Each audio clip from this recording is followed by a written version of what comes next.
The film opens with a bird's eye view of the elephants walking on a field, and angelic music plays in the background as the focus shifts to the background, revealing God reading a book. His assistant Geoffrey asks God how the book he's reading is, to which God replies that it is a little technical for his taste and adds that he likes chaos more, but appreciates that the book has a recipe for a black hole. God's attention suddenly shifts to the activity of the early man, who has been trying to rub two sticks for hours now, and somehow this tickles a funny bone in God, making him chuckle as if he doesn't understand his own creation. Just then, all the early men cheer as they have created fire.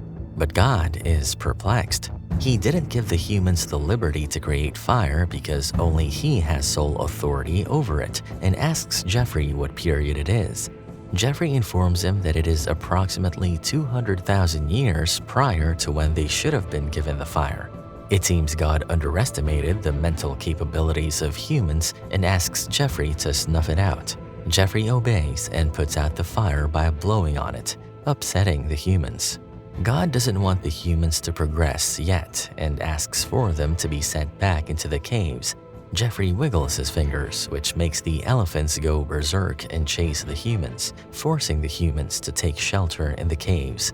God is relieved and claims he needs to shrink their brains again, implying he has done it before, but the humans somehow manage to overcome the travesty. God goes back to reading, but gets annoyed when he sees the humans making weird movements while spinning in a circle, and asks Geoffrey what is wrong with them. Geoffrey reminds God they forgot to switch off the drought, because of which the humans are doing a rain dance. God lets them have rain, and as Geoffrey spritz some water on them, the humans start dancing in excitement, making God laugh at their innocence for finding happiness in simple things. Just to see them get more excited, God asks Geoffrey to spray some more water before resuming reading and ordering Geoffrey to release the plague. Geoffrey does as asked and goes to open a box that contains a spray bottle containing the plague. After just one spray, all the humans start coughing and dropping dead to the ground one by one as angelic music starts playing in the background.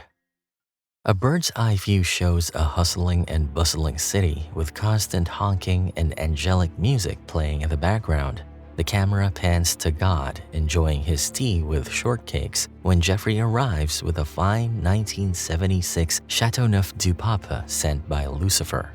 But it doesn't interest God, so Geoffrey adds that Lucifer has also sent his usual letter, offering to patch things up and reminding God that if he ever chooses to descend, he has a full 10-pin bowling alley. God is not impressed, and the Ashley Tower in the middle of the street fascinates him more. He is curious to know what the humans will do if he sets the building on fire, and asks Geoffrey to do the deed. Geoffrey lights up a match and throws it on the tower, which instantly catches fire. God blows on it to aggrandize it and laughs as the humans start screaming and running to save themselves. God looks forward to seeing what they are going to do as the survivors mount on the roof and asks Geoffrey what those people on the roof might be thinking. Geoffrey replies that those people might be thinking of their families or what they have done wrong in their lives and probably what they'll do if they survive. The fire brigade and the helicopters arrive to put out the fire, but God isn't done yet and asks Geoffrey to send the sucker, referring to the tornado. Geoffrey tries to reason out with God and says the tornadoes are unlikely to occur in the city, which makes God furious. He yells and claims he created the whole world with a scrap floating around in space. He calls the humans Muppets for not discovering the other universes he has created, which he did as a fun Saturday night activity, according to him. Left with no choice, Geoffrey sends a tornado, which douses the fire but makes God cough, so he asks Geoffrey to dissipate it. A marmalade toast craving suddenly hits God, and he urges Geoffrey to get one for him, with angel music filling the room as God clears his throat. And that's a wrap for this movie recap. Thank you for watching.